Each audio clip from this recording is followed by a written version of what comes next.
about you, but have you ever had one of those occasions where you get a song stuck in your mind and you just can't get it out? I've had that happen this week, and fortunately, it wasn't one of those ditties to a commercial, and it wasn't the theme to the Brady Bunch. It was actually two songs of consequence. The first is a throwback to the 80s, a UK group called Depeche Mode. Any hands of recognition there? And they sang a song called Personal Jesus. Now, this song was written by a guy who had just read Priscilla Presley's biography of Elvis.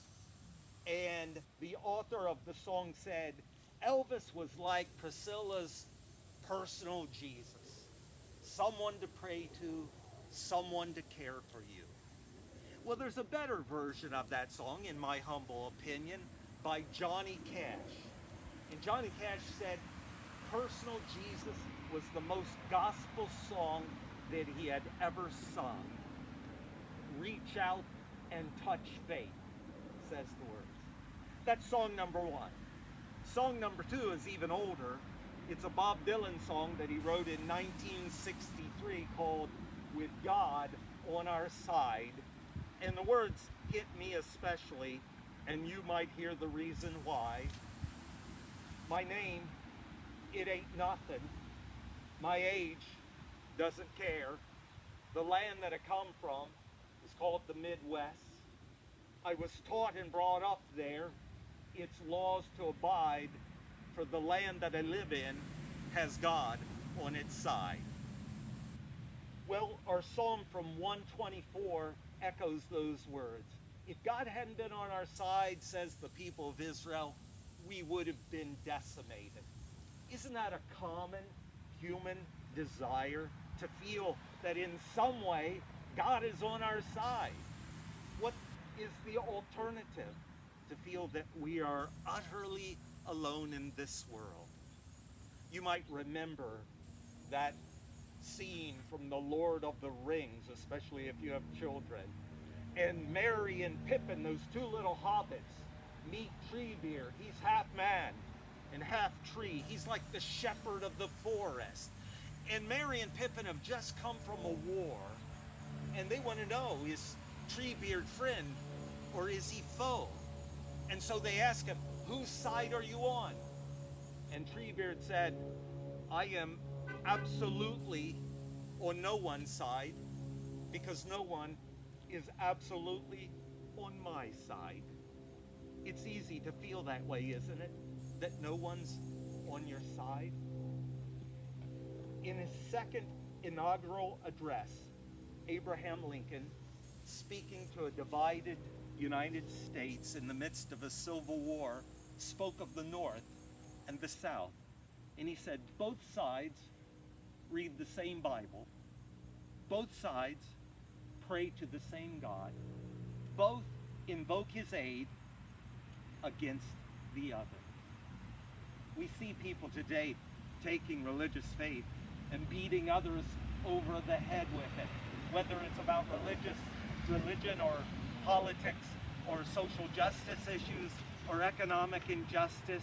People want to use faith to say that God is on my side. God sees the world the way I do. But Abraham Lincoln warned us. He said, my concern is not whether God is on my side. My greatest concern is, am I on God's side? There's a great story, and it's told in many cultures from Southeast Asia to Africa. And it goes like this. A man comes home from war, and he is deeply wounded and scarred mentally. He's withdrawn. He speaks to no one. He has no contact, humanly speaking, with anyone. His wife tries to reach out to him, but he cannot be connected with. She contacts doctors, she consults her friends, and finally, at her wit's end, she goes to an old wise man who lives on the edge of the woods. And he says, I think I have a potion that might cure your husband, but its ingredients are very difficult to find. You must find 6 yellow berries from a wild mountain thorn bush and one whisker from a tiger. Well, immediately she sets out and she scours the mountainsides for weeks and months looking for those yellow berries. And one day she reaches behind a boulder and pulls out a thorny bush, and on it are 6 yellow berries. And carefully she plucks them, wraps them in her handkerchief.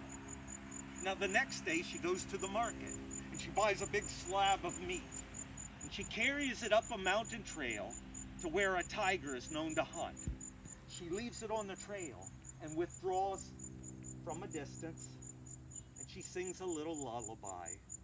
Soon the great cat comes, smells the meat, hears the lullaby, grabs it, takes off, and eats it. The next day her preparations are much the same, except this time she takes the meat a little further up the trail, closer to where the great cat lives. Day after day, she offers him meat.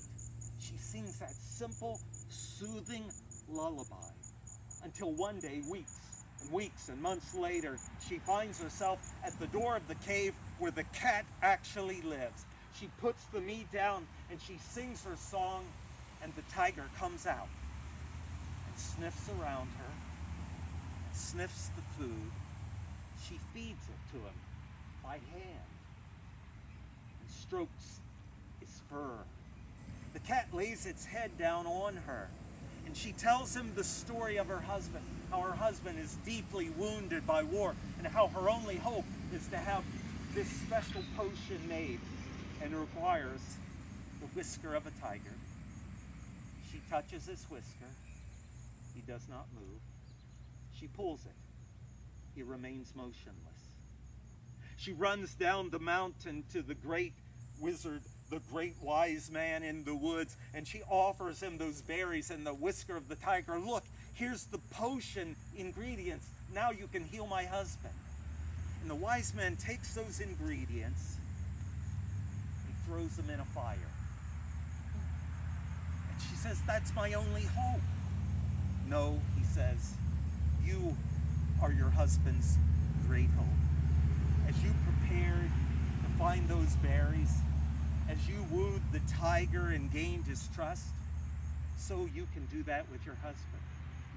She returned home and fell into a rhythm of life together with her husband. Often they sat silently together. She cared for him. Sometimes she sang a simple lullaby. And one day she returned home and heard something in the garden. It was her husband humming a simple tune. Look, his first words. Look how beautiful that rose is. He offered her his hand, and she took it. Is God on our side? St. Paul said, if God is for us, who can be against us? What we are searching for in our life is not the elusive whisker of a tiger. What we are searching for is simply love.